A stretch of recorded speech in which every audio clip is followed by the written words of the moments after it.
ಶ್ರೀಗುರುಭ್ಯೋ ನಮಃ ಹರಿ ಓಂ. ಪ್ರಾಣಾದೇರೀಶಿತಾರಂ ಪರಮಸುಖನಿಧಿಂ ಸರ್ವದೋಷವ್ಯಪೇತಂ ಸರ್ವಾಂತಸ್ಥಂ ಸುಪೂರ್ಣಂ ಪ್ರಕೃತಿಪತಿಮಜಂ ಸರ್ವಬಾಹ್ಯಂ ಸುನಿತ್ಯಂ ಸರ್ವಜ್ಞಂ ಸರ್ವಶಕ್ತಿಂ ಸುರಮುನಿಮನುಜಾತೈಃ ಸದಾ ಸೇವ್ಯಮಾನಂ ವಿಷ್ಣುಂ ವಂದೇ ಸದಾಹಂ ಸಕಲ ಜಗದನಾದ್ಯಂತ ಮಾನಂದದಂ ತಂ. ಏವಂ ವಿಲಕ್ಷಣಂ ದೇವಂ ಉಪಾಸ್ತೆ ಜೀವರೂಪಿಣಂ ಅಹೇಯೋಸ್ತೀತಿ ಮೇಯೋನ್ಯೋ ಅಥಾನ್ಯೋ ಹರಿರಿತ್ಯಪಿ ನ ಸ ವೇದ ಪರಂ ವಿಷ್ಣುಂ ಜೀವರೂಪೇಣ ವೇತ್ತಿ ಯತ್ ನಾಹೇಯತ್ವಂಚ ವೇದಾಸ್ಯ ತಸ್ಮಾತ್ ಪಶುವದೀರಿತಃ. ಈಗ ಅದೇ ವೇದ ಅಂದ್ರೆ ಹಿಂದೆ ನಾವು ಪುಟ ಹಿಂದೆ ತಿರುಗಿದ್ದದ ಅದು ಅಲ್ಲಿ ಬಂದ ವೇದ ಮಂತ್ರಕ್ಕೆ ವ್ಯಾಖ್ಯಾನವನ್ನು ಮಾಡ್ಲಿಕ್ಕತ್ತಾರ ಅಂತ ತಿಳ್ಕೊಳ್ರಿ. ಅಲ್ಲಿ ಮಂತ್ರ ಏನು ಬಂದದ ಅಂತ ಅನ್ನೋದನ್ನು ನೋಡಿದ ಮೇಲೆ ಇದು ಅರ್ಥ ಆಗ್ತದೆ. 91ನೇ ಪುಟದೊಳಗೆ ಏನಂತಾರ, ಅಥಯೋ ಅನ್ಯಾಂ ದೇವತಾಂ ಉಪಾಸ್ತೆ 491 ಮೇಲೆ 2ನೇ ಸಾಲೊಳಗೆ ಅಥಯೋ ಅನ್ಯಾಂ ದೇವತಾಂ ಉಪಾಸ್ತೆ ಅನ್ಯೋ ಸಾವನ್ಯೋ ಅಹಮಸ್ಮೀತಿ ನ ಸ ವೇದ ಯಥಾ ಪಶು ಅಂತದ. ಆ ವಾಕ್ಯಕ್ಕೆ ವಿವರಣೆಯನ್ನು ಕೊಡ್ಲಿಕ್ಕತ್ತಾರ. ಈಗ ಅಂದ್ರೆ ಪರಮಾತ್ಮನು ಇದ್ದದ್ದಾದರೂ ಅಹೇಯನಾಗಿದ್ದಾನೆ, ಗುಣಪೂರ್ಣನಾಗಿದ್ದಾನೆ, ಸರ್ವದಾ ಇರುವನೆಂದು ತಿಳಿಯಲ್ಪಡುವನಾಗಿದ್ದಾನೆ ಅಂತ 3 ವಿಶೇಷಣಗಳವ. ಈ ರೀತಿಯಾಗಿ ವಿಲಕ್ಷಣನಾಗಿರುವ ಪರಮಾತ್ಮನನ್ನು ಜೀವನೆಂಬುದಾಗಿ ಕೆಲವರು ಉಪಾಸನ ಮಾಡುತ್ತಾರೆ. ಸರಿನಾ? ಈಗ ಮತ್ತೆ ಅದೇ ಪುಟಕ್ಕೆ ಬರ್ರಿ. ಇಲ್ಲಿ ಮಂತ್ರದ ಅಂತ ಇಷ್ಟು ತಿಳ್ಕೊಂಡ್ರಿಲ್ಲೋ, ಈ ಮಂತ್ರವನ್ನು ಇನ್ನೊಂದ್ಸಲ ನೋಡ್ಕೊಂಬಿಡ್ರಿ, ಮತ್ತೆ ಬರಬೇಡ್ರಿ. ಇಲ್ಲೇನು ಯೋ ಅನ್ಯಾಂ ದೇವತಾಂ ಉಪಾಸ್ತೆ ಅನ್ಯೋಸೌ ಅನ್ಯೋ ಅಹಮಸ್ಮೀತಿ ನ ಸ ವೇದ ಯಥಾ ಪಶು. ಇಷ್ಟೇ ವಿಷಯ ಇರೋದು ಈ ವಾಕ್ಯ. ಇದಕ್ಕೆ ವಿವರಣೆ ಕೊಡ್ಲಿಕ್ಕೆ ಶುರು ಮಾಡ್ತಾರೆ. ಏನಂತ ವಿವರಣೆ ಕೊಡ್ತಾರ ನೋಡ್ಕೊಳ್ರಿ. ಏನಂತಾರ ಅಂತಂದ್ರೆ ಏವಂ ವಿಲಕ್ಷಣಂ ದೇವಂ 517ನೇ ಪುಟದಾಗ ಮೇಲದ ಏವಂ ವಿಲಕ್ಷಣಂ ದೇವಂ ಉಪಾಸ್ತೆ ಜೀವರೂಪಿಣಂ. ವಾಸ್ತವಿಕವಾಗಿ ಅವ ಹಂಗಿದ್ದಾನ ಪರಮಾತ್ಮ. ಏನಂತಿದ್ದಾನ ಪರಮಾತ್ಮ ಅಂದ್ರೆ ಅಹೇಯ, ಅಸ್ತಿತ್ವೇನ ಮೇಯ, ಪರಿಪೂರ್ಣ ಅಂತಿದ್ದಾನ. ಹಾಗೆ ವಿಲಕ್ಷಣನಾದ ಭಗವಂತನನ್ನು ಜೀವರೂಪಿಣಂ, ಜೀವರೂಪಿಯಾಗಿದ್ದಾನೆ ಅಂದ್ರೆ ಜೀವನೇ ಪರಮಾತ್ಮ. ಜೀವನಿಗೂ ಪರಮಾತ್ಮನಿಗೂ ಅಭೇದ ಚಿಂತನೆಯನ್ನು ಯಾರು ಮಾಡ್ತಾನೋ, ಅರ್ಥ ಆಯ್ತಾ? ಮತ್ತೆ ಹೌದು, ಈಗ ಜೀವನೇ ಪರಮಾತ್ಮ ಅಂತಾಗಿಬಿಟ್ರೆ ಈ ಅಹಂ ಇತ್ಯಾದಿ ಶಬ್ದಗಳಿಂದ ಇರೋದನ್ನೆಲ್ಲ ಯಾರಿಗೆ ಹೇಳ್ಬೇಕು ಹಂಗಾರ ಅಂದ್ರೆ ಅಹೇಯ ಅಸ್ತೀತಿ ಮೇಯ ಅನ್ಯ. ಅವ ಇನ್ಯಾರೋ ಬೇರೆ, ಇವ ಅಲ್ಲ, ಹರಿ ಅಲ್ಲ. ಹರಿಯಿಂದ ಭಿನ್ನನಾದವನು ಒಬ್ಬರು ಯಾರೋ ಇದ್ದಾರೆ. ಅವ ಅಹಂ, ಅವ ಅಸ್ಮಿ, ಅವ ಮತ್ತು ಬ್ರಹ್ಮ ಅವ ಬೇರೆ.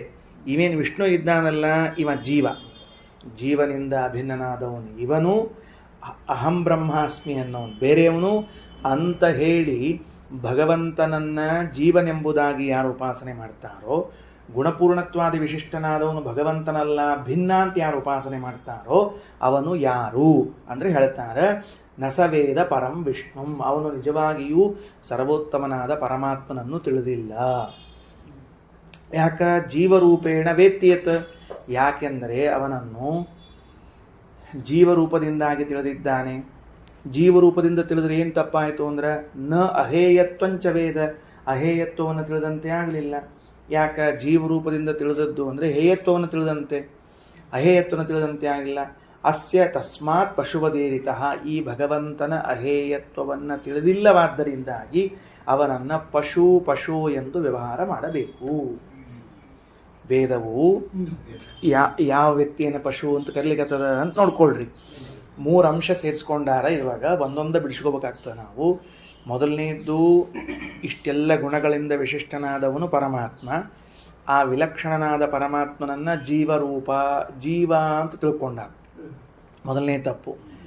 ಹೋಗಲಿ, ಏನೋ ಜೀವನನ್ನು ಬ್ರಹ್ಮನ ಜೀವ ತಿಳ್ಕೊಂಡನ, ತಿಳ್ಕೋವಲ್ನ. ಯಾಕೆ? ಮತ್ತು ಈ ಗುಣಪೂರ್ಣಗಳಿಂದ ವಿಶಿಷ್ಟನಾದವನಿದ್ದಾನಲ್ಲ, ಅಹಂ ಬ್ರಹ್ಮಾಸ್ಮಿ ಅಂತ, ಅವ ಯಾರು ಅಂದ್ರೆ ಅವ ಯಾರೋ ಬೇರೆ ಅಂತ. ಮತ್ತು ಅವ ಬ್ಯಾರೆ ಅಂದ್ರೆ ಈ ಪರಮಾತ್ಮ ಯಾರಪ್ಪ ಅಂದ್ರೆ ಇವ ಬ್ಯಾರೆ ರೀ ಮತ್ತ ಅಂತ. ಅಂದ್ರೆ ಎಂಥ ಭ್ರಾಂತಿಯ ಒಳಗಾಗಿದ್ದಾರವರು, ಎಷ್ಟು ಭ್ರಮಜ್ಞಾನದ ಅವರಿಗೆ ಅಂದರೆ ದೇವರನ್ನ ಜೀವ ಅಂತ ತಿಳ್ಕೊಂಡಾರೆ, ದೇವ ಲಕ್ಷಣಗಳಿದ್ದವರನ್ನ ಇನ್ಯಾರೋ ತಿಳ್ಕೊಂಡಾರೆ, ಮತ್ತು ದೇವರು ಯಾರು ಅಂತ ಕೇಳಿ ಅವ ಇನ್ಯಾರೋ ಅಂತ ತಿಳ್ಕೊಂಡು ಕೂತ್ಬಿಟ್ಟಾರ. ಹಿಂಗೆ ತಿಳ್ಕೊಂಡದ್ರಿಂದಾಗಿ ಭಗವಂತನನ್ನು ಸರಿಯಾಗಿ ತಿಳಿಲಿಕ್ಕೆ ಆಗಿಲ್ಲ. ಯಾವ ವ್ಯಕ್ತಿಯೂ ದೇವರನ್ನು ಸರಿಯಾಗಿ ತಿಳಿಯುವುದಿಲ್ಲ ಅವನನ್ನ ವೇದ ಏನಂತ ಕರೀಲಿಕ್ಕತ್ತದ? ಪಶು ಅಂತ ಕರೀತಾದ. ಈಗ ವಾಕ್ಯ ನೋಡ್ಕೊಳ್ಳಿ. ಏವಂ ವಿಲಕ್ಷಣಂ ದೇವಂ, ಈ ರೀತಿಯಾಗಿ ವಿಲಕ್ಷಣನಾದ ದೇವರನ್ನು ಜೀವರೂಪಿಣಂ ಉಪಾಸ್ತೆ, ಜೀವರೂಪಿ ಎಂದು ಉಪಾಸನಾ ಮಾಡ್ತಾರೋ. ಮತ್ತು ಅಹೇಯ ಅಸ್ತಿ ಇತಿ ಮೇಯ, ಅವ ಅಹಂ ಆಗ್ಯಾನ, ಅಸ್ತಿ ಇತಿ ಮೇಯ ಆಗ್ಯಾನಲ್ಲ, ಅವ ಅನ್ಯ, ಅವ ಬೇರೆ, ಯಾರೋ ಬೇರೆ. ಅಥ ಅನ್ಯ ಅಸೌ ಹರಿಹಿ, ದೇವರೇನಿದ್ದಾನೆ ಮತ್ತಂದ್ರೆ ಅವ ಬೇರೆ ಇದ್ದಾನಂತೆ.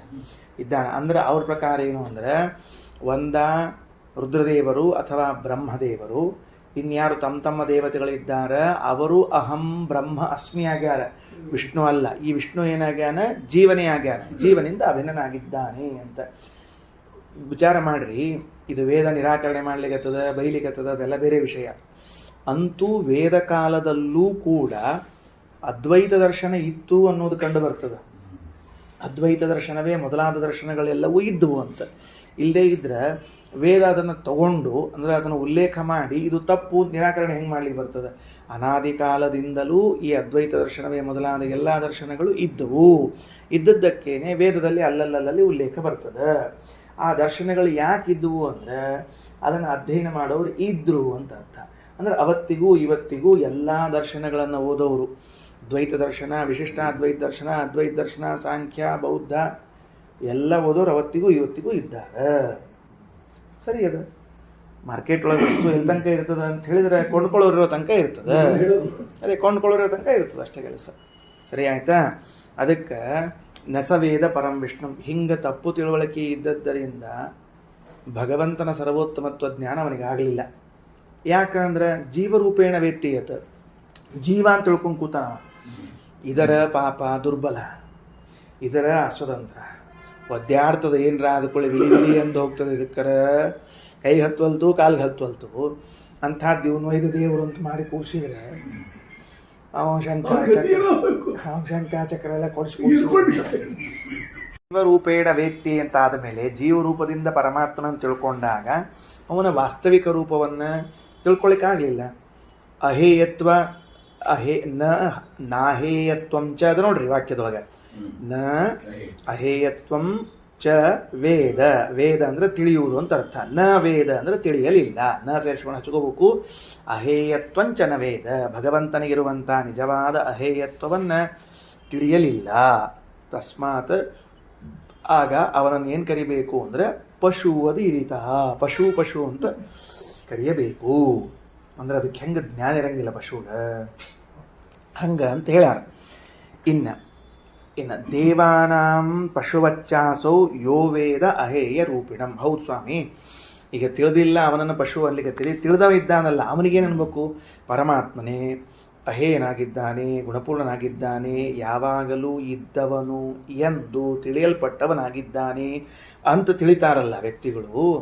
ಅಧಿಕಾರಿ ಭಗವಂತನ ಅಹೇಯತ್ವಾದಿಗಂತ ತಿಳ್ಕೊಂಡ್ರು, ಗುಣಪೂರ್ಣತ್ವಾದಿಗಂತ ತಿಳ್ಕೊಂಡ್ರು. ಅವರೇನು ಅಂತ ಕೇಳಿದ್ರೆ, ದೇವಾನಾಂ ಪಶುವಚ್ಚಾಸೌ ಯೋ ವೇದ ಅಹೇಯ ರೂಪಿಣಂ, ಅವನು ದೇವತೆಗಳಿಗೆ ಪಶುವಿನಂತೆ.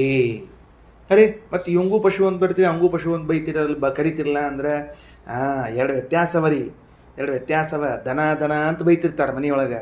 ಅವಾಗ ಎರಡು ದನ ಇರ್ತಾವ, ಒಂದು ಮನ್ಯಾಗ ಸಾಕಿದ ದನ, ಒಂದು ಬೀಳಾಡಿದ ದನ ಅಂತ ಇರ್ತಾವ.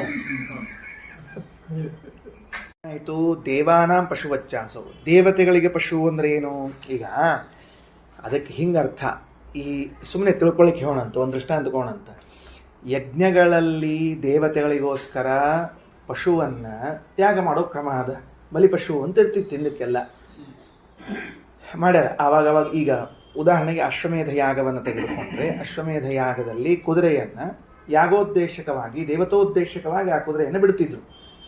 ಅದನ್ನು ವಪಾವನ್ನು ತೆಗೆದು ಕತ್ತರಿಸಿ ಅದರೊಳಗಿಂದ ಹಾಕ್ತಿದ್ರು.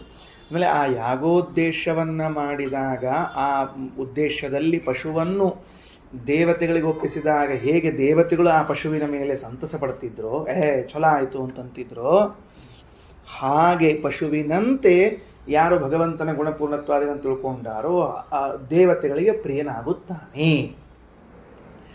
ದೇವತೆಗಳು ಯಜ್ಞದಲ್ಲಿ ನೀಡುವಂತಹ ಪಶುವಿನ ಮೇಲೆ ಹೇಗೆ ಪ್ರೇಮವನ್ನು ತೋರಿಸ್ತಾರೋ ಹಾಗೆ ಭಗವಂತನ ಸರ್ವೋತ್ತಮತ್ವಾದಿಗಳನ್ನು ತಿಳಿದುಕೊಂಡ ವ್ಯಕ್ತಿಯ ಮೇಲೂ ಪ್ರೇಮವನ್ನು ತೋರಿಸ್ತಾರೆ. ಇಷ್ಟರ್ಥ ಅದಕ್ಕೆ. ದೃಷ್ಟಾಂತ ಯಜ್ಞದ ಕೊಡಬೇಕಾಗಿತ್ತು ಅಂತ ಕೊಟ್ಟಾರಷ್ಟೆ. ಯಜ್ಞೀಯ ದೃಷ್ಟಾಂತ ಕೊಡಬೇಕು ಅಂತ ಕೊಟ್ಟಿದ್ದಾರೆ. ಹೌದು, ಆ ಪಶುವಿನ ಮೇಲೆ ಯಾಕೆ ಪ್ರೇಮ ತೋರಿಸ್ತಾರೆ? ಅಂದ್ರೆ ಈಗ ಕತ್ತರಿಸಿ ಹಾಕಿದ್ಕೊಳ್ಳೆ ತಮ್ಮ ಹೊಡೆದು ಹಾಕ್ಲಿಕ್ಕೆ ಬರ್ತದೆ ಅಂತ ತಿಳ್ಕೊಂಡೇನು? ಯಜ್ಞದಲ್ಲಿ ಕತ್ತರಿಸಿ ಹಾಕಿದ್ರು ತಮಗೂ ಇಷ್ಟು ಮಾಂಸ ತಿನ್ಲಿಕ್ಕೆ ಬರ್ತದೆ, ಅವ್ರ ರಾಜಗೆ ಇಷ್ಟು ಮಾಂಸ ಕೊಡ್ಲಿಕ್ಕೆ ಬರ್ತದೆ, ಎಲ್ಲ ಬಂದು ಆಚಾರ್ಯಗೂ ಅಷ್ಟಿಷ್ಟು ಕೊಡ್ಲಿಕ್ಕೆ ಬರ್ತದೆ ಅಂತ ಅರ್ಥೇನು? ಹಿಂಗರ್ಥೇನು ಅಂತಂದ್ರೆ ಅಲ್ಲ. ಯಾಕಂದ್ರೆ ಈ ಪಶು ತನ್ನ ಇಡೀ ಜೀವಮಾನದಲ್ಲಿ ಏನೂ ಸಾಧನೆ ಮಾಡಿಕೊಳ್ಳದೆ ಹೋಗ್ತಿತ್ತು, ಯಜ್ಞಕ್ಕಾಗಿ ಉಪಯೋಗವಾಗಿ ಕೊನೆಗೆ ದೇವತಾ ಪ್ರೀತಿ ಕಾರ್ಯವನ್ನು ಮಾಡ್ತಾ ಇದೆಯಲ್ಲ ಅಂತ ಸಂತೋಷ ಪಡ್ತಾರಂತೆ. ಯಜ್ಞಕ್ಕೆ ಉಪಯೋಗ ಬಂತಲ್ಲ, ಎದಕ್ಕೂ ಉಪಯೋಗ ಇದ್ದಿದ್ದಿಲ್ಲ. ಎಲ್ಲೋ ಒಂದು ಹಳಿ ಕಂಬ ಬಿದ್ದಿತ್ತಂತ ಮನೆಯಾಗ, ಎಷ್ಟೋ ದಿವಸ ಬಿದ್ದಂತ, ಎಂದೋ ಒಂದು ದಿವಸ ಬಾಜುಕಿನಾಗ ಯಾರೋ ಒಂದು ಹೋಮ ಮಾಡ್ಲಿಕ್ಕಂತ ಅದು ಒಯ್ದು ಕೊಟ್ಟೆ, ಈ ಬಿದ್ದಿತ್ತು ಉಪಯೋಗ ಬಿತ್ತು ಚಲೋ ಸಂತೋಷ ಅನ್ನಂತ. ಹಂಗಿದ್ದಂಗೆ ಸುಮ್ಮನೆ ಬಿದ್ದಿತ್ತದು, ಕೊಟ್ಟು ಬಿದ್ದಿತ್ತದು, ಏನೂ ಉಪಯೋಗ ಇದ್ದಿಲ್ಲ. ಏನೋ ಹೋಮ ಮಾಡ್ಲಿಕ್ಕೆ, ಏನೋ ಅಡುಗೆ ಮಾಡ್ಲಿಕ್ಕೆ, ನೈವೇದ್ಯಕ್ಕೆ ಅಡುಗೆ ಮಾಡ್ಲಿಕ್ಕೆ, 10 ಮಂದಿ ಊಟ ಆಗ್ಲಿಕ್ಕಿತ್ತು, ತೊಗೊಳ್ರಪ್ಪ ನಮ್ಮ ಮನೆಗೆ ಕಟ್ಟಿಗೆ ಹಾಕ್ರಿ, ಸುಮ್ಮನೆ ಬಿದ್ದಿತ್ತು ಉಪಯೋಗ ಬಿತ್ತು ಅಂತ. ಹೆಂಗೋ ಹಂಗೆ ಇಷ್ಟು ದಿವಸ ಅದು ಜೀವನದಲ್ಲಿ ಏನೂ ಪ್ರಯೋಜನ ಇದ್ದಿದ್ದಿಲ್ಲ, ಉಣ್ಣೋದು ತಿನ್ನೋದು ಮಲಗೋದು ಅಷ್ಟೇ ಮಾಡ್ತಿತ್ತು. ಈಗ ದೇವತೋದ್ದೇಶಕವಾಗಿ ಯಜ್ಞದಲ್ಲಿ ಉಪಯೋಗ ಬೀಳ್ತಾ ಇದೆಯಲ್ಲ, ಸಂತೋಷ. ಯಜ್ಞದಲ್ಲಿ ಉಪಯೋಗ ಬಿದ್ದರಿಂದ ಪಶುವಿಗೆ ಸ್ವರ್ಗಪ್ರಾಪ್ತಿ, ನೇರವಾಗಿ ಸ್ವರ್ಗಪ್ರಾಪ್ತಿ ಎಂಬ ಫಲ ಉಂಟು. ಇವರು ಹೋಮ ಮಾಡಿ ಸ್ವರ್ಗಕ್ಕೆ ಹೋಗ್ಬೇಕು, ಅದು ಹೋಮದಾಗ ಭಾಗವಹಿಸಿ ಸ್ವರ್ಗಕ್ಕೆ ಹೋಗ್ಬಿಡುತ್ತೆ ಅಷ್ಟೆ, ಖರ್ಚು ಮಾಡಲಾರ್ದ, ವಿಥೌಟ್ ಖರ್ಚು ಹೋಗ್ತದೆ ಅಂತ.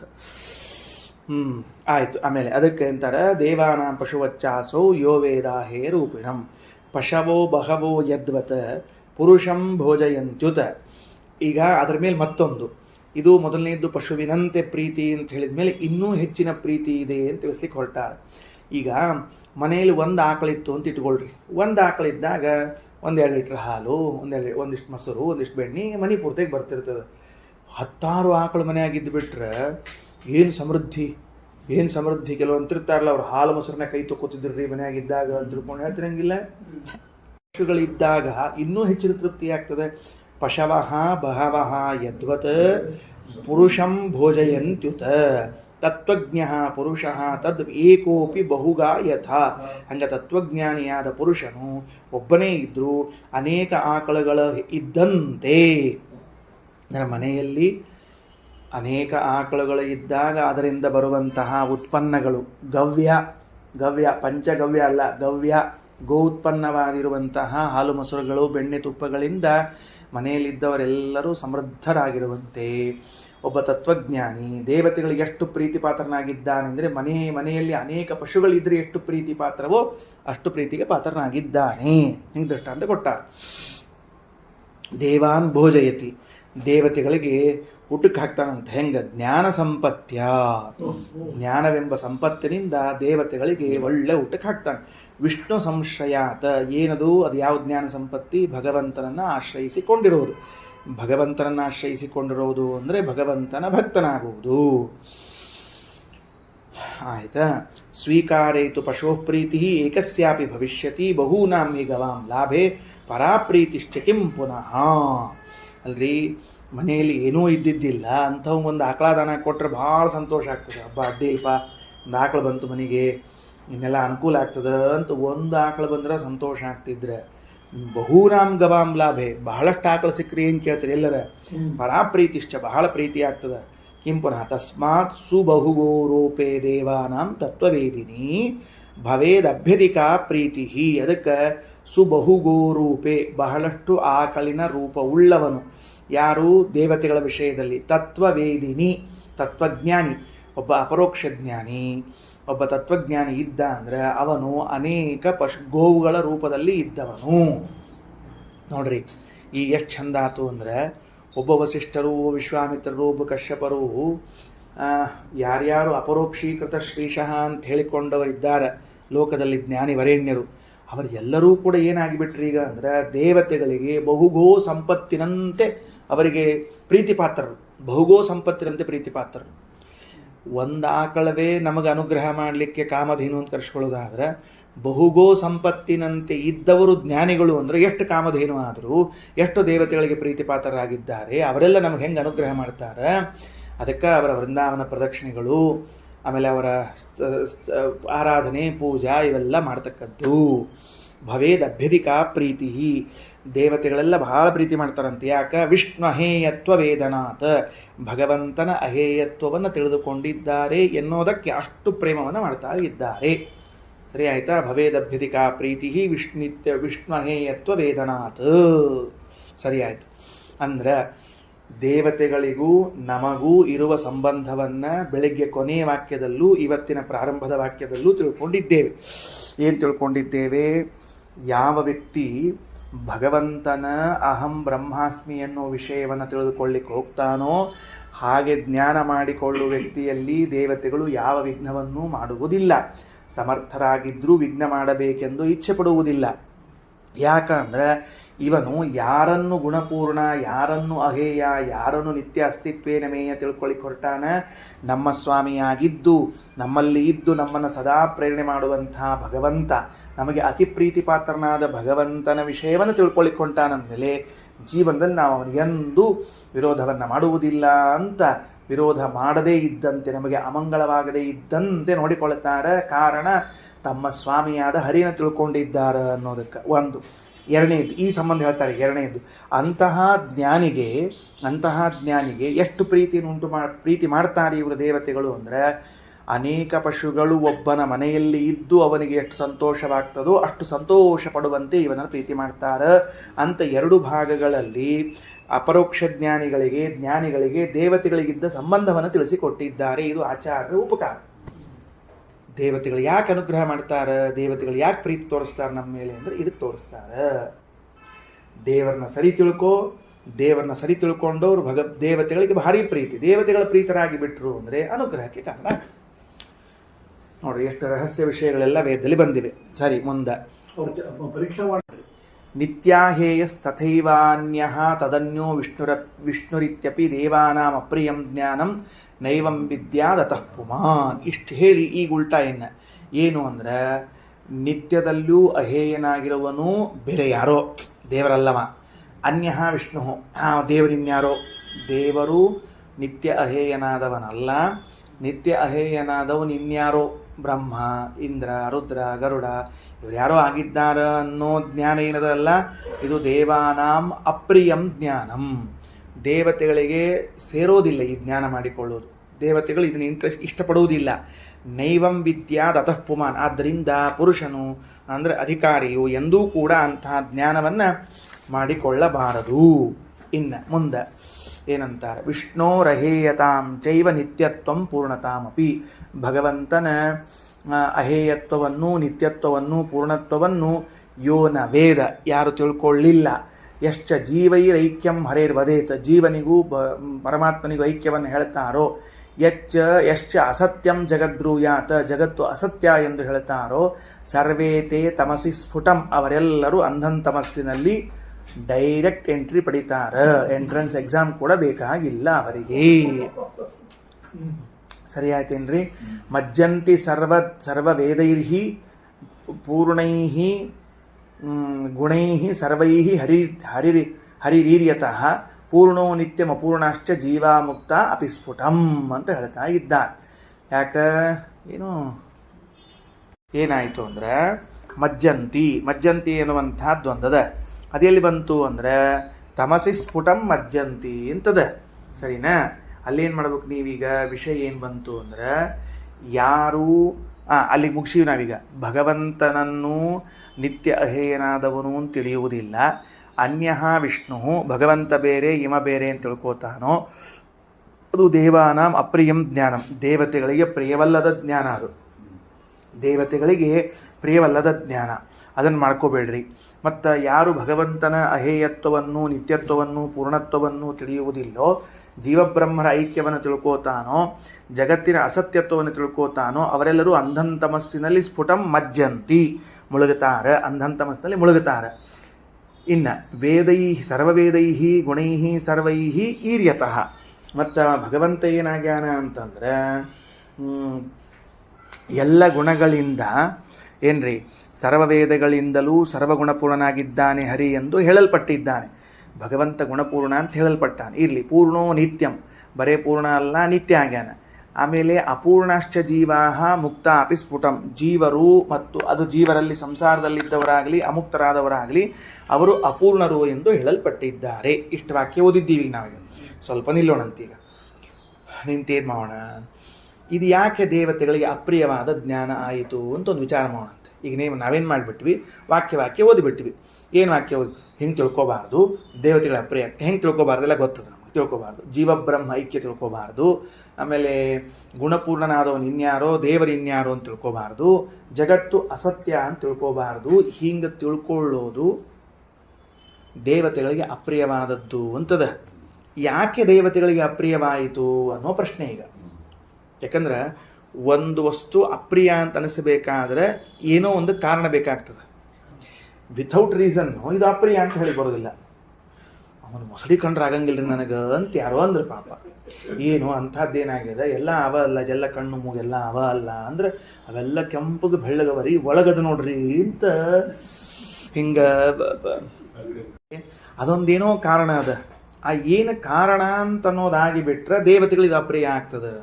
ವಿಚಾರ ಮಾಡಿ ನೋಡ್ರಿ, ಜಗತ್ತನ್ನು ಅಸತ್ಯ ಅಂತ ಹೇಳಿದಾಗ ಈ ಜ್ಞಾನ, ಜಗತ್ತು ಅಸತ್ಯ ಎಂಬ ಜ್ಞಾನ ದೇವತೆಗಳಿಗೆ ಅಪ್ರಿಯವಾದ ಜ್ಞಾನ. ಯಾರು ಹೇಳಿದನ್ನ? ಈ ವಾಕ್ಯ, ಇದೇನು ಪುರಾಣ ವಾಕ್ಯದ ಅದು ಹೇಳಿಕತ್ತದ. ಶ್ರೀಮದಾಚಾರ್ಯ ಅಂತಾರೆ, ದೇವತೆಗಳಿಗೆ ಅಪ್ರಿಯ ಅಂತ ಹೇಳುವಂತಹ ಜ್ಞಾನವನ್ನು ನಾವ್ಯಾಕೆ ಶಾಸ್ತ್ರದ ವಾಕ್ಯಗಳಿಂದ ಮಾಡ್ಕೋಬೇಕು?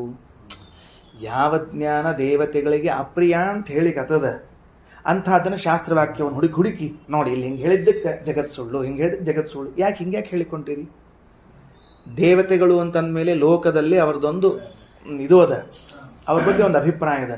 ಎತ್ತರದಲ್ಲಿದ್ದವರು, ಲೋಕಕ್ಷೇಮ ಮಾಡೋರು, ವರ್ಷಣ ಶಾಸನ ಪಾಲನಾದಿಗಳನ್ನೆಲ್ಲ ಮಾಡೋರು, ಮಳೆ ಬೆಳೆಗಳನ್ನು ಕೊಡೋರು, ಹೀಗೆಲ್ಲ ಅವ್ರ ಬಗ್ಗೆ ಒಂದು ಸದಭಿಪ್ರಾಯದ ಸಜ್ಜನೋತ್ತಮರಾಗಿದ್ದಾರೆ. ಸಜ್ಜನೋತ್ತಮರಾದ ದೇವತೆಗಳಿಗೆ ಜಗತ್ತು ಮಿಥ್ಯಾ ಎಂಬ ಜ್ಞಾನ ಅಪ್ರಿಯವಾದ ಜ್ಞಾನ ಅನ್ನಬೇಕಾದರೆ ಏನಾಗಿರಬೇಡ ಅದು. ಯಾಕೆ ಅವರಿಗೆ ಅಪ್ರಿಯ ಆಯಿತು ಅಂದರೆ ಭಗವಂತನ ಗುಣಚಿಂತನೆಗೆ ವಿರೋಧಿಯಾದ ಜ್ಞಾನ ಇದು. ಏನು ಜ್ಞಾನ ಇದು? ಭಗವಂತನ ಗುಣಚಿಂತನೆಗೆ ವಿರೋಧಿಯಾದ ಜ್ಞಾನ. ಏನು ಭಗವಂತನ ಗುಣಚಿಂತನೆ ಮಾಡ್ಲಿಕ್ಕೆ ಬರ್ತಿತ್ತು? ಬಹುಚಿತ್ರ ಜಗತ್ ಬಹುಧಾಕರಣಾತ್ ಪರಶಕ್ತಿ ಅನಂತ ಗುಣ ಪರಮಃ. ಭಗವಂತನ ಅನಂತ ಗುಣಗಳಲ್ಲಿನ ಎಷ್ಟೋ ಗುಣಗಳನ್ನು ತಿಳಿದುಕೊಳ್ಳಿಕ್ಕೆ ಈ ಜಗತ್ತೆಲ್ಲ ಅವರಿಗೆ ಅನುಕೂಲ ಆಗಿತ್ತು. ಮಲಗಿ ಹೂ ಹಿಂಗೆ ಸೃಷ್ಟಿ ಮಾಡ್ಯಾನ, ಗುಲಾಬಿ ಹೂ ಹಿಂಗೆ ಸೃಷ್ಟಿ ಮಾಡ್ಯಾನ, ಮತ್ತು ಸಂಪಿಗೆ ಹೂ ಹಿಂಗೆ ಸೃಷ್ಟಿ ಮಾಡ್ಯಾನ, ಕೇದಿಗೆ ಹೂ ಹಿಂಗೆ ಸೃಷ್ಟಿ ಮಾಡ್ಯಾನ, ಹುಲಿ ಸಿಂಹ ನರಿ ಕರಡಿ ಹಿಂಗವ, ಇಂಥ ಮನುಷ್ಯ ಹಿಂಗಿದ್ದಾನೆ, ಇಂಥ ಮನುಷ್ಯ ಹಿಂಗಿದ್ದಾನೆ ಅಂದರೆ ಪ್ರತಿಯೊಬ್ಬರಲ್ಲೂ ಬಿಂಬನಾದ ಭಗವಂತನಲ್ಲಿ ಈ ಗುಣಗಳವ, ಇಷ್ಟು ಅದ್ಭುತ ಜಗತ್ ಸೃಷ್ಟಿ ಮಾಡ್ಯಾನ. ಇದೆಲ್ಲ ಒಂದೇ ಹೊತ್ತಕ್ಕೆ ಕೊಲ್ಯಾಪ್ಸ್. ಯಾವಾಗ? ವಿಶ್ವಂ ಮಿಥ್ಯಾ. ಅದಕ್ಕೆ ಅವರಿಗೆ ಅಪ್ರಿಯ ಆಯಿತು. ಯಾಕೆ ಅಪ್ರಿಯ ಆಯಿತು ಅಂದರೆ ಭಗವಂತನ ಗುಣಾನುಸಂಧಾನಕ್ಕೆ ವಿರೋಧಿಯಾದದ್ದರಿಂದ ಅಪ್ರಿಯವಾಯಿತು. ಇಷ್ಟು ದೊಡ್ಡ ಜಗತ್ತಿನಲ್ಲಿ ಬದುಕಲಿಕ್ಕತ್ತೀವಿ, ಇದನ್ನು ಸುಳ್ಳು ಅಂತಂದರೆ ಏನು ಮಾಡ್ಬೇಕು ಹೇಳಿ ನೋಡ ಅಂತ. ಸುಳ್ಳು ಅಂತ ಹೇಳಲಿಕ್ಕೆ ಒಂದು ನಿಯಮದ ರೀ. ಎಲ್ಲಾನು ಸುಮ್ಮನೆ ಸುಳ್ಳು ಅಲ್ಲಿಗೆ ಬರೋದಿಲ್ಲ. ನಂಗೆ ಇವರು ಸುಳ್ಳು ಅಂದರೆ ನೀ ಸುಳ್ಳು ಅನ್ನಬಹುದು. ಸುಳ್ಳು ಅನ್ಲಿಕ್ಕೆ ಒಂದು ನಿಯಮ ಮಾಡ್ಯಾರಲ್ಲ, ಅದು ಬರ್ಬೇಕಲ್ಲ ಮೊದಲನೇದ್ದು. ಏನಾಗಬೇಕು? ಬಾಧಿತವಾದರೆ ಸುಳ್ಳು, ಅಬಾಧಿತವಾದರೆ ಸತ್ಯ. ಇದು ನಿಯಮ. ಸತ್ಯದ ನಿಯಮ ಏನು ಅಂದರೆ ಅಬಾಧಿತವಾಗಬೇಕು, ಸತ್ಯ ಅನ್ನಿಸ್ತದೆ. ಬಾಧಿತವಾದರೆ ಸುಳ್ಳು ಅನ್ನಿಸ್ತದೆ. ಅಂದಮೇಲೆ ಈ ಜಗತ್ತು ಅಬಾಧಿತವಾಗಿದ್ದೊಳಗೆ ಸುಳ್ಳು ಅಲ್ಲಿಗೆ ಬರೋದಿಲ್ಲ. ಅದಕ್ಕೆ ದೇವತೆಗಳ ಅಪ್ರಿಯವಾಯಿತು. ಹಿಂಗೆ ಜೀವಬ್ರಹ್ಮರ ಅಭೇದ ಇದೂ ದೇವತೆಗಳಿಗೆ ಅಪ್ರಿಯವಾದ ಜ್ಞಾನ. ಯಾಕೆ ಜೀವಬ್ರಹ್ಮರಿಗೆ ಅಭೇದ ಹೇಳೋದು ಅಪ್ರಿಯವಾದ ಜ್ಞಾನ ಅಂದರೆ ಜೀವನಲ್ಲಿ ಏನೇನು ದೋಷಗಳು ಅಂತವನೋ ಅವೆಲ್ಲ ಅನಾಯಾಸವಾಗಿ ಪರಮಾತ್ಮಲ್ಲಿ ಬರ್ತಾವೆ. ನೀವೇನೋ ಶ್ರಮ ಸದಕ್ಕೆ ಬರಬೇಕಾಗಿಲ್ಲ. 4 ಮೆಟ್ಲ ಹತ್ತಿ ಗುಡಿಗೆ ಹೋಗಿದ್ನಿರಪ್ಪ ಅಂತ ಅನ್ನೋದು ಇಲ್ಲ, ಅಷ್ಟು ಶ್ರಮನೂ ಇಲ್ಲ.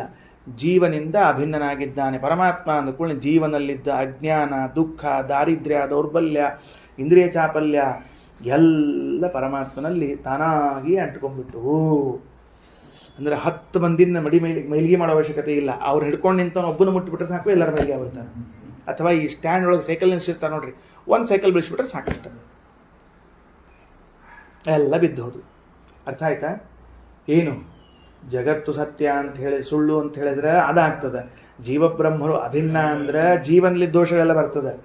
ಗುಣಪೂರ್ಣನಾದವನು ಇನ್ಯಾರೋ, ಪರಮಾತ್ಮ ಇನ್ಯಾರೋ ಅಂತ ತಿಳ್ಕೊಂಡ್ರು ಅಪ್ರಿಯ ಅಂತ. ಯಾಕೆ ಆ ಇನ್ಯಾರೋ ಗುಣಪೂರ್ಣ ಅಂತಾರಲ್ಲ, ಅವ್ರು ಯಾರು ಇಲ್ಲೇ ಇಲ್ಲ, ಖರೆ ಗುಣಪೂರ್ಣ ಇಲ್ಲೇ ಇಲ್ಲ. ರುದ್ರದೇವರಾಗಲಿ, ಬ್ರಹ್ಮದೇವರಾಗಲಿ, ಇಂದ್ರಚಂದ್ರಾದಿಗಳಾಗಲಿ ಅವ್ರು ಯಾರು ಗುಣಪೂರ್ಣ ಇಲ್ಲೇ ಇಲ್ಲ. ಇಲ್ಲದೇ ಇದ್ದವ್ರನ್ನ ಇದ್ದಾರೆ ಅಂತ ತಿಳ್ಕೊಳ್ಳೋದು ಮಹಾ ಅಪರಾಧ ಅಲ್ಲೇನು ಹೇಳಿದ್ರು ಅಂತ. ಇಲ್ಲದೇ ಇದ್ದವರನ್ನ ಇದ್ದಾರೆ ಅಂತ ತಿಳ್ಕೊಳ್ಳೋದು ಲೋಕದಲ್ಲಿ ಹಾಗೆ ಆಗಿರ್ತದೆ.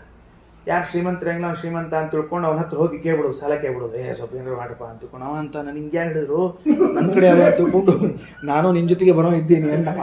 ಆದರೆ ಇದು ಅಲ್ಲೇ ತಾದ್ನ ಯಾರೋ ಭಯಂಕರ ಶಾಲೆ ಹೊತ್ಕೊಂಡು ಅಡ್ಡಾಳಿಕತ್ತಿದ್ದ. ಈ ಚಾತುರ್ಮಾಸ್ಯ ಬಂತು 3-4 ಸಲ ಹಿಂಗೆ ಅಡ್ಡಾಡ್ಬಿಟ್ಟ. ಏನು ತಿಳ್ಕೊಂಬಿಟ್ರು ಅಂದ್ರೆ ದೊಡ್ಡ ಆಚಾರ ಇರಬೇಕು ಅಂತ ತಿಳ್ಕೊಂಡ್ರು ಅವಂಗ. ಆಚಾರ ಅಂದರು. ಅವ ಅನ್ನಂಗೆ ಇವತ್ತು ಸಂಧ್ಯಾವನಿ ತಿಥಿ ಏನ್ರಿ ಅಂತ ಅವ್ನು ಕೇಳಿದ. ಸರಿ ತಿಳಿತು ಅಂತ ಹೇಳಿದ. ಅದಕ್ಕೆ ಹಂಗಲ್ಲ, ಇವೆಲ್ಲವೂ ಕೂಡ ವಿರೋಧಿ ಆಗಿದೆ. ಅದಕ್ಕೆ ನೋಡ್ರಿ ಈಗ ವಾಕ್ಯ ಓದ್ರಿ. ಸರ್ವವೇದೈ ಗುಣೈ ಸರ್ವೈ ಹರಿ ಯತಃ ಪೂರ್ಣ ನಿತ್ಯಂ ಅಪೂರ್ಣಶ್ಚ ಜೀವಾ ಮುಕ್ತ ಅಪಿ ಸ್ಫುಟಂ. ಮುಕ್ತರಾಗಬಹುದು ಅಥವಾ ಸಂಸಾರದಲ್ಲಿದ್ದವರಿರಬಹುದು, ಇವರೆಲ್ಲರೂ ಅಪೂರ್ಣರಾಗಿದ್ದಾರೆ. ಅಂದರೆ ಸಂಸಾರದಲ್ಲಿದ್ದಾಗ ಅಪೂರ್ಣರಿರಬಹುದು, ಮುಕ್ತರಾದ್ಮೇಲೆ ಪೂರ್ಣರಾಗಬಹುದು ಅನ್ನೋ ಪ್ರಶ್ನೆ ಮಾಡಿಕೊಂಡ್ರೆ ಇಲ್ಲ, ಅಲ್ಲೂ ಅಪೂರ್ಣರೇ ಇರ್ತಾರೆ. ಇದು ಭಗವಂತನ ದೃಷ್ಟಿಯಲ್ಲಿ ಹೇಳಿಕತ್ತಾರೆ. ಯೋಗ್ಯತಾನುಸಾರವಾಗಿ ಪೂರ್ಣ ಆದರೂ ಭಗವಂತನ ದೃಷ್ಟಿಯೊಳಗೆ ಅಪೂರ್ಣರೇ ಅನ್ನೋದನ್ನ ಹೇಳಿಕತ್ತಾರೆ. ಜೀವಬ್ರಹ್ಮರ ಅಭೇದದ ವಿಷಯದಲ್ಲಿ ಪ್ರಶ್ನೆ ಬಂದದ, ಅದಕ್ಕೆ ಅಲ್ಲ ಅನ್ಲಿಕ್ಕೆ ಎಷ್ಟು ಬೇಕು ಅಷ್ಟು ಹೇಳ್ಕೊಂಡ್ರೆ ಅಷ್ಟೆ. ಆಯಿತಾ? ಮುಂದೆ ನೋಡ್ರಿ. ಇನ್ನು ಮೋಕ್ಷ ಅಂದರೆ ಏನು? ನಿಶೇಷ ದುಃಖ ಮೋಕೇನ ಸುಖೈಕಾನುಭವಸ್ತು ಯಃ ಮೋಕ್ಷ ಇತ್ಯುಚ್ಯತೆ ವೇದೈ ತೇಪಿ ಮುಕ್ತ ಹರಿಂ ಸದಾ ಉಪಾಸತೆ ಜಗಚ್ಚೈತತ್ ಸರ್ವದಾ ಅದ್ಯಂತವರ್ಜಿತಂ ನ ಕದಾಚಿತ್ ಜಗನ್ನಾಶೋ ನ ಕದಾಚಿತ್ ತದನ್ಯಥಾ ಜಗತ್ಪ್ರವಾಹರೂಪೇಣ ಸರ್ವದೇವಂ ವ್ಯವಸ್ಥಿತಂ. ಮೋಕ್ಷ ಅಂದರೆ ಏನು ಅಂತ ಬಿಡಿಸ್ಲಿಕ್ಕತ್ತಾರೆ. ನಿಶೇಷ ದುಃಖ ಮೋಖೇನ, ನಿಶೇಷವಾಗಿ ದುಃಖಮೋಖ ಅಂದರೆ ದುಃಖರಹಿತವಾದದ್ದು. ಒಂಧನಿ ದುಃಖ ಇಲ್ಲಾರ್ದಂಗೆ ಎಲ್ಲ ಹೊರಟು ಹೋಗ್ಬಿಡ್ತದೆ. ಏನ್ರಿ? ಒಂಧನಿ ದುಃಖ ಇಲ್ಲಾರ್ದಂಗೆ ಎಲ್ಲ ಹೊರಟು ಹೋಗ್ಬಿಡ್ತದೆ. ಸುಖೈಕ ಅನುಭವ, ಸುಖ ಮಾತ್ರ ಅನುಭವ ಇರ್ತದೆ. ಅದಕ್ಕೆ ಮೋಕ್ಷ ಅಂತ ಕರೀತಾರೆ. ಇತ್ಯುಚ್ಯತೆ ವೇದೈ, ಸಕಲ ವೇದಗಳು ಇವುಗಳನ್ನೇ ಹೇಳಿಕತ್ತಾವೆ. ತೇಪಿ ಮುಕ್ತಾಹ, ಹಿಂಗೆ ಮೋಕ್ಷ ಪಡೆದ ಮುಕ್ತರೂ ಕೂಡ ಹರಿಂ ಸದಾ ಉಪಾಸತೆ, ಭಗವಂತನನ್ನು ಯಾವಾಗಲೂ ಉಪಾಸನ ಮಾಡ್ತಾರೆ. ಅಂದಮೇಲೆ ಮುಕ್ತರಾದವರು ಭಗವಂತನಿಂದ ಅಭಿನ್ನರು ಎಂದು ಹೇಳಲು ಅವಕಾಶವಿಲ್ಲ. ಜಗಚ್ಚ ಏತತ್, ಈ ಜಗತ್ತೇನದಲ್ಲ ಇದನ್ನು ಸುಳ್ಳು ಅನ್ನೋರು ಸ್ವಲ್ಪ ಲಕ್ಷ್ಯ ಕೊಡ್ರಿ ಅಂತಂತಾರೆ ಶ್ರೀಮದಾಚಾರ್ಯ. ಜಗತ್ ಸುಳ್ಳು ಅನ್ಕೋತ ಹೊಂಟಿ ಇಲ್ಲೋ ಕೇಳಿಲ್ಲಿ. ಸರ್ವದಾ ಆದ್ಯಂತ ವರ್ಜಿತಂ, ಇದು ಆದಿ ಅಂತ್ಯವರ್ಜಿತ. ಎಂದು ಈ ಜಗತ್ತಿನ ಸೃಷ್ಟಿ ಪ್ರಾರಂಭ ಆಯ್ತುರಪ್ಪ ಹೇಳ್ಬಿಡ್ರಪ್ಪ ಅಂದ್ರೆ ಗೊತ್ತಿಲ್ಲ ನಮಗೆ. ಈ ಜಗತ್ತಿನ ಸೃಷ್ಟಿ ಎಂದಾಗಿದೆ ಅಂತ ನಾವು ತಿಳಿದಿಲ್ಲ. ಎಂದು ಈ ಜಗತ್ತು ಪೂರ್ಣ ಎಂಡಾಗ್ತದೆ ಹೇಳ್ರಿ ಅಂದ್ರೆ ಅದು ನಮಗೆ ಗೊತ್ತಿಲ್ಲ. ಆದ್ಯಂತ ವರ್ಜಿತ. ನ ಕದಾಚಿತ್ ಜಗನ್ನಾಶ, ಈ ಜಗತ್ತಿನ ನಾಶ ಎಂಬುದು ಎಂದೂ ಆಗುವುದಿಲ್ಲ. ರೂಪಾಂತರಗೊಳ್ಳುತ್ತದೆ ಹೊರತಾಗಿ ನಾಶ ಆಗುವುದಿಲ್ಲ. ನಮ್ಮ ಸಿದ್ಧಾಂತದಲ್ಲಿ ಯಾವುದೂ ನಾಶ ಆಗುವುದಿಲ್ಲ, ಎಲ್ಲ ರೂಪಾಂತರಗೊಳ್ತಾ ಹೋಗಬೇಕು. ಮತ್ತು ಕಟ್ಟಿಗೆ ಸುಟ್ಟು ಹೋತು ನಾಶ ಆತಲ್ರಿ ಅಂದರೆ ಬೂದಿಯಾಗಿ ನಿಂತ್ಕೊಂಡದ. ಬೂದಿ ಹರ್ಕೊಂಡು ಹೋತಲ್ರಿ ಅಂದರೆ ಹರ್ಕೊಂಡು ರಾಡಿಯಾಗಿ ಹೋಗ್ಯದ, ಹೋಗಿಲ್ಲದು. ಇಷ್ಟೇ ನಮ್ಮ ಸಿದ್ಧಾಂತದಲ್ಲಿ. ಇನ್ನು ನ ಕದಾಚಿತ್ ತದನ್ಯಥ, ಇದನ್ನು ಬೇರೆ ಮಾಡ್ಲಿಕ್ಕೆ ಬರೋದಿಲ್ಲ. ಮತ್ತು ಈಗ ಹೆಂಗದ ಅದನ್ನು ಬಿಟ್ಟು ಬೇರೆ ಮಾಡ್ಲಿಕ್ಕೆ ಬರೋದಿಲ್ಲ. ನೀವು ಏನು ತಲೆ ಹೊಡ್ಕೊಂಡು ಮುಂದಿನ ಸರ್ತಿ ಸೃಷ್ಟಿ ಆದಾಗ ಜನ ಎಲ್ಲ ಕೈ ಮೇಲೆ ನಡೀತಿರ್ತಾರೆ, ಕಾಲ್ನಾಗ ಊಟ ಮಾಡ್ತಿರ್ತಾರೆ, ಹಿಂಗೆ ಬರೋದಿಲ್ಲ. ಹೆಂಗೆ ಬರ್ತದೆ? ಈಗ ಹೆಂಗದ ಹಿಂಗೆ ಹೋಗೋದು ಅಂತ ಕೆಲಸ. ಮುಂದೆ ಇಲ್ಲ ಮುಂದಿನ ಸಲ ಬಂದ್ಕೊಂಡು ಎಲ್ಲರೂ ಮತ್ತು ರಾತ್ರಿ ಎದ್ದು ಇದೆಲ್ಲ ಮಾಡ್ತಿರ್ತಾರೆ, ಬೆಳಿಗ್ಗೆ ಮಲ್ಕೋತಿರ್ತಾರೆ. ಹಂಗೆ ಬರೋದಿಲ್ಲ. ಮಾಡ್ಲಿಕ್ಕೆ ಬರೋದಿಲ್ಲ. IT ಅವ್ರು ಮಾಡ್ದಂಗೆ BT ಅವ್ರು ಮಾಡ್ಲಿಕ್ಕೆ ಬರೋದಿಲ್ಲ. ಗೊತ್ತಾತಿಲ್ಲೋ? IT BT ಅನ್ನೋ ಶಬ್ದಕ್ಕೆ ಅರ್ಥ ಆಮೇಲೆ ಕೇಳೋಣಂತ ಮುಂದೆ. ಇನ್ನು ಅದಕ್ಕೆ ಹೇಳಿದರು ಜಗತ್ ಪ್ರವಾಹ ರೂಪೇಣ ಸರ್ವದೈವಂ ವ್ಯವಸ್ಥಿತಂ. ಜಗತ್ತು ಪ್ರವಾಹ ರೂಪದಲ್ಲಿ ಹಿಂಗೆ ಅದ, ಯಾವಾಗಲೂ ಹಿಂಗೆ ಅದ. ಜ್ಞಾನತಃ ಕರ್ಮತೋ ವಾಪಿ ತಪಸಾ ಶಕ್ತಿತೋಪಿ ವಾ ನಕಸ್ಯಾಪ್ಯನ್ಯಥಾ ಭಾವ್ಯಂ ಜಗದೇತತ್ ಕದಾಚನ. ಯಾರೋ ಒಬ್ಬವ ತಪಸ್ಸು ಮಾಡ್ಕೋತ ಕೂತರಿ, 1 ಕೋಟಿ ವರ್ಷ ತಪಸ್ಸು ಮಾಡಿ ಈ ಇಡೀ ಜಗತ್ತನ್ನು ಉಲ್ಟಾ ಸುಲ್ಟಾ ಮಾಡಿ ಹಾಕ್ತೀನಿ, ಬರುವುದಿಲ್ಲ. ಶಕ್ತಿತಃ ನನ್ನ ಕಡೆ ಇಂಥ ಶಕ್ತಿ ಅದ ಅಲ್ಲ, ಎಲ್ಲ ಪರ ಹರಿದು ಒಗೆದು ಬಿಡ್ತೀನಿ, ಬರೋದಿಲ್ಲ. ಕರ್ಮ ಏನು 1,000 ಕೋಟಿ ಯಜ್ಞಗಳನ್ನು ಮಾಡಿ ಇಡೀ ಯಜ್ಞ ಮಾಡಿದ್ದಕ್ಕೆ ಧ್ವಂಸ ಮಾಡಿ ಹಾಕ್ತೀನಿ, ಬರೋದಿಲ್ಲ. ಜ್ಞಾನತಃ ನಾನೊಂದು ಅಪರೋಕ್ಷ ಜ್ಞಾನ ಸಂಪಾದನೆ ಮಾಡಿ ಜಗತ್ತನ್ನು ವಿಪರೀತ ಮಾಡ್ತೀನಿ, ಬರೋದಿಲ್ಲ. ಜ್ಞಾನತಃ ಕರ್ಮತೋವಾ ತಪಸಾ ಶಕ್ತಿತೋಪಿವಾ ನ ಕಸ್ಯಾಪ್ಯನ್ಯಥಾ ಭಾವ್ಯಂ. ಯಾರಿಂದಲೂ ಅನ್ಯಥಾ ಆಗುವುದಿಲ್ಲ. ಯಾವುದದು? ಜಗದೇತತ್ ಕದಾಚನ. ಈ ಜಗತ್ತು ಎಂದೂ ಚೇಂಜ್ ಆಗೋದಿಲ್ಲ. ಸತ್ಯೋ ವಿಷ್ಣು, ಪರಮಾತ್ಮ ಸತ್ಯನಾಗ್ಯಾನ. ಶ್ರೀಶ್ಚ, ಲಕ್ಷ್ಮೀದೇವಿಯು ಸತ್ಯಳಾಗಿದ್ದಾಳೆ. ಜೀವಾಹ ಸತ್ಯಾಹ, ಜೀವರು ಸತ್ಯ ಆಗಿದ್ದಾರೆ. ಜಡಂ ತಥಾ, ಜಡವೂ ಸತ್ಯವಾಗಿದೆ. ಅಸತ್ಯಂ ನಾಸ್ತಿ ಕಿಂಚಿಚ್ಚ, ಯಾವುದೂ ಅಸತ್ಯವಾದದ್ದು ಇಲ್ಲ. ಯಾಕೆ ಅಸತ್ಯ ಆಗಿಲ್ಲ ಅಂತೀರಿ ಅಂದರೆ, ಸರ್ವೇಷಾಂ ಜ್ಞಾನ ಗೋಚರಂ. ಎಲ್ಲರ ಜ್ಞಾನಕ್ಕೆ ವಿಷಯವಾಗಿ ನಿಂತುಕೊಂಡಿರುವಾಗ ಅದನ್ನು ಅಲ್ಲ ಅಂತನ್ನೋ ಧೈರ್ಯ ಯಾಕೆ ಮಾಡ್ತೀರಿ ನೀವು? ಈಗ ನೋಡ್ರಿ, ಅಸತ್ಯ ಆದದ್ದು ಎಲ್ಲರ ಜ್ಞಾನಕ್ಕೆ ಗೋಚರ ಆಗೋದಿಲ್ಲ. ಒಂದು ದೃಷ್ಟಾಂತ ಹೇಳೋಣಂತ. ಹೆಂಗೆ? ಕಪ್ಪೆ ಚಿಪ್ಪಿನಲ್ಲಿ ಬೆಳ್ಳಿ ಅಂತಿದೆಯಲ್ಲ, ಶುಕ್ತಿ ರಜತ. ಶುಕ್ತಿಯಲ್ಲಿ ಏನು ರಜತ ಕಾಣ್ತದೆ, ಅದು ಎಲ್ಲರಿಗೂ ಕಾಣಂಗಿಲ್ರಿ, ಅವಂಗೊಬ್ಬಂಗೆ ಕಾಣ್ತದೆ. ಯಾರಿಗೆ ಕಣ್ಣಿನ ದೋಷ ಅದ, ಯಾರಿಗೆ ಫಳ ಅಂತ ಹೊಳಿಲಿಕ್ಕತ್ತದ್ದು ತೋರೇ ಅದ, ಅವ ಮಾತ್ರ ಬೆಳ್ಳಿ ಅಂತ ಹೊರತಾಗಿ ಎಡಕ್ಕ ಬಲಕ್ಕಿದ್ದವ್ರು ಯಾರೂ ಬೆಳ್ಳಿ ಅನ್ನಂಗಿಲ್ಲ. ಅಂದ್ರೆ ಮಿಥ್ಯಾ ಇದ್ದದ್ದು ಅವಂಗೊಬ್ಬಂಗೆ ತೋರ್ಬೇಕು. ಈ ಜಗತ್ತು ಇಷ್ಟರಿಗೂ ತೋರ್ಲಿಕ್ಕತ್ತ ಅಂದ್ರೆ ಮಿಥ್ಯಾ ಹೆಂಗಾಗ್ಲಿಕ್ಕೆ ಸಾಧ್ಯದ? ಒಬ್ಬರಿಗೆ ಅಷ್ಟ ತೋರ್ಬೇಕಾಗಿತ್ತದು. ಅಂದರೆ ಎಲ್ಲರಿಗೂ ಜ್ಞಾನಕ್ಕೆ ವಿಷಯವಾದ್ದರಿಂದ ಘಟ ಇದೆ. ಘಟ ಎಲ್ಲರಿಗೂ ಜ್ಞಾನಕ್ಕೆ ವಿಷಯ ಆಗಿದೆ. ಎಲ್ಲರ ಜ್ಞಾನಕ್ಕೆ ವಿಷಯವಾದ ಘಟ ಹೆಂಗೆ ಸತ್ಯ ಆಗ್ಯದೋ ಹಂಗೆ ಜಗತ್ತು ಎಲ್ಲರ ಜ್ಞಾನಕ್ಕೆ ವಿಷಯವಾದ್ದರಿಂದ ಸತ್ಯ ಆಗಿದೆ. ಅಸತ್ಯಂ ನಾಸ್ತಿ ಕಿಂಚಿಚ್ಚ ಸರ್ವೇಷಾಂ ಜ್ಞಾನಗೋಚರಂ ಜ್ಞಾತ್ವಾ ವಿಷ್ಣುಂ ಅಥೋ ಮುಕ್ತಿಂ ಪ್ರಾಪ್ನಯಾತ್ ಪುರುಷೋತ್ತಮಂ. ಪುರುಷೋತ್ತಮನಾದ ವಿಷ್ಣುವನ್ನು ತಿಳಿದು ಮೋಕ್ಷವನ್ನು ಹೊಂದುತ್ತಾನೆ. ಇತಿ ಭವಿಷ್ಯತ್ ಪರ್ವಣಿ. ಇಷ್ಟು ಭವಿಷ್ಯತ್ ಪರ್ವದಲ್ಲಿ ಹೇಳಿದ್ದಾರೆ ಅಂತ ತಿಳಿಸ್ತಾ ಇದ್ದಾರೆ. ಶ್ರೀಕೃಷ್ಣ ಅರ್ಪಣಮಸ್ತು.